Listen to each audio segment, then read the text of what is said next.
aja sulit, MADN aja sulit untuk bertemu Ibu Ida Dayak, apalagi saya.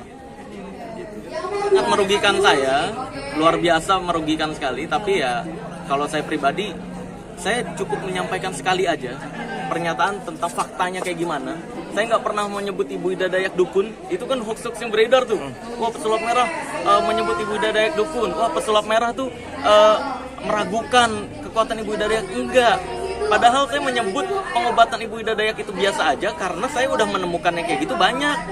Dan di Kalimantan, kalau menurut Dewan Adat Dayak Nasional, Dewan Adat Dayak Jakarta, di Kalimantan itu banyak juga yang pengobatan seperti Ibu Ida Dayak, dan itu biasa aja beneran. Tapi anehnya di kontra-kontrain gitu. Terus kan tujuan saya sebenarnya ngarahnya kemana sih? Mungkin kan banyak yang bukan penonton saya ke skipnya di situ sih karena kebawa emosi kemarin bikin video yang ngebahas hoax terkait Ibu Ida Dayak dan saya. Kebawa emosi akhirnya keceplosan, nggak kepikiran kalau nggak semua masyarakat Indonesia penonton saya lama gitu. Jadi nggak paham tujuan saya, arah omongan saya kemana. Akhirnya terjadilah kesalahpahaman dan ada yang menganggap itu menantang suku. Maka dari itu saya pun udah meminta maaf. Semoga next time saya perlu jaga-jaga kata-kata lagi agar tidak ada yang salah paham sih. Baik-baik banget. Kalau untuk yang kemarin datang, apalagi itu kan tokoh-tokoh Dayak ya, datang itu baik banget, dan mereka saling ini sih ngasih saran juga ke depannya gitu, biar nggak terjadi pro kontra kayak gini lagi gitu. Saya dibuat hoax luar biasa ya, yang di konflikin banget itu sama Pak Eda Stephen Lalung. Itu kan gara-gara Pak Eda Stephen Lalung cuma bilang kayak gini doang. Itu Pak Eda Stephen Lalung kasihan loh, nelfon saya ngerasa kayak nggak enakan. Padahal saya ngajak ngobrol doang loh, Sel gitu.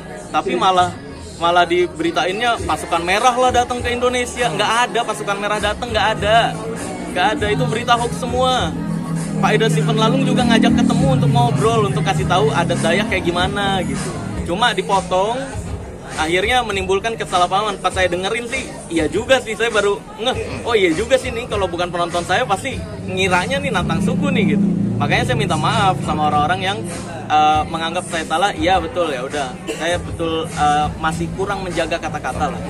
Saya dikontak ke nomor dari Dewan Adat Dayak Jakarta untuk menanyakan ini klarifikasinya kayak gimana, beneran nantang suku kah gitu.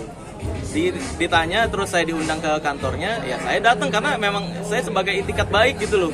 Karena memang tujuan saya bukan menantang suku, adat, ataupun budaya, ataupun agama. Kan tujuan awal channel saya dibuat itu memang untuk memisahkan adat, budaya, agama dari perdukunan gitu loh. Cuma ya karena kata-kata saya kurang dipilih-pilih kemarin, akhirnya menimbulkan kesalahpahaman lah.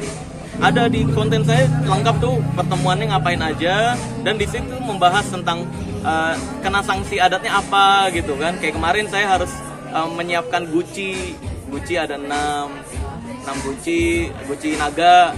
Terus ada 10 poin lah yang perlu saya siapkan kemarin untuk acara kemarin gitu.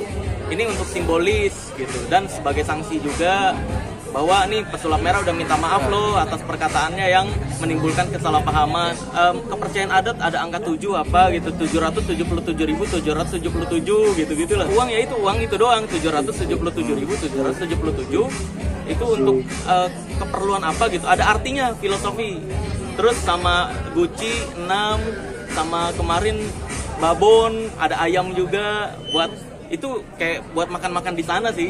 Kue cucur sama apa ya, lemang. Jadi makanan khas Kalimantan gitu. Jadi buat makan-makan di sana, dan kita makan bareng juga. Saya makan lemang, yang halal bagi saya makan. Yang non halal saya nggak makan. Nggak tahu tuh itu siapa yang buat, kenapa nyeret Ibu Ida. Saya nggak ada masalah sama Ibu Ida Dayak. Sumpah, pengobatan ahli patah tulang tradisional saya support loh. Lihat di channel saya, Pak Mukmin, Brahmana Sanjaya Pak Mukmin itu menyembuhkan orang yang dari lumpuh juga langsung bisa berdiri jalan, sama kayak Ibu Ida Dayak. Terus Haji Naim, saya support juga bahwa itu pengobatan bener ahli patah tulang, sama seperti Ibu Ida Dayak. Anehnya kok di berita-berita dibuat kontra. Saya nggak ada kontra sama Ibu Ida Dayak. Yang justru dikontrain itu adalah pembuat hoax terkait Ibu Ida Dayak, yang nyampe dibilang Ibu Ida Dayak dapat penghargaan dari Jokowi lah, nyampe Ibu Ida Dayak bisa menghidupkan orang mati di Arab. Nggak ada, itu hoax. Kasihan Ibu Ida Dayaknya loh. Ini pada nggak mikirin nih para media-media yang penyebar hoax kayak gitu ya. ini nggak kasihan apa sama keluarga sendiri, mengasih makan keluarga tuh pakai hoax kayak gitu. Kalau saya sih jalur hukum, saya pribadi sejujurnya nggak ngerti hukum-hukuman, dan tujuan saya dari awal nggak main hukum-hukuman. Sekali lagi pertanggungjawaban saya nanti cuma ke Allah Azza wa Jalla. Ketika kesalahpahaman ini terjadi, yang perlu saya lakukan adalah nge-share faktanya seperti apa di channel YouTube saya, dan itu udah saya lakukan. Ketika masih ada yang ngotot itu salah, saya pun udah minta maaf dari sanksi adat. Kalau masih ada yang mengkontra juga atau membuat fitnah-fitnah baru kayak yang tadi berita, ya kan, yang saya sebutin di awal, ya itu urusan mereka masing-masing lah. Nanti tanggung jawabnya di kehidupan berikutnya gitu. Untuk ini sih Ibu Ida Dayak untuk mengkonfirmasi beneran orang Dayak atau enggak, pengobatannya bagaimana gitu.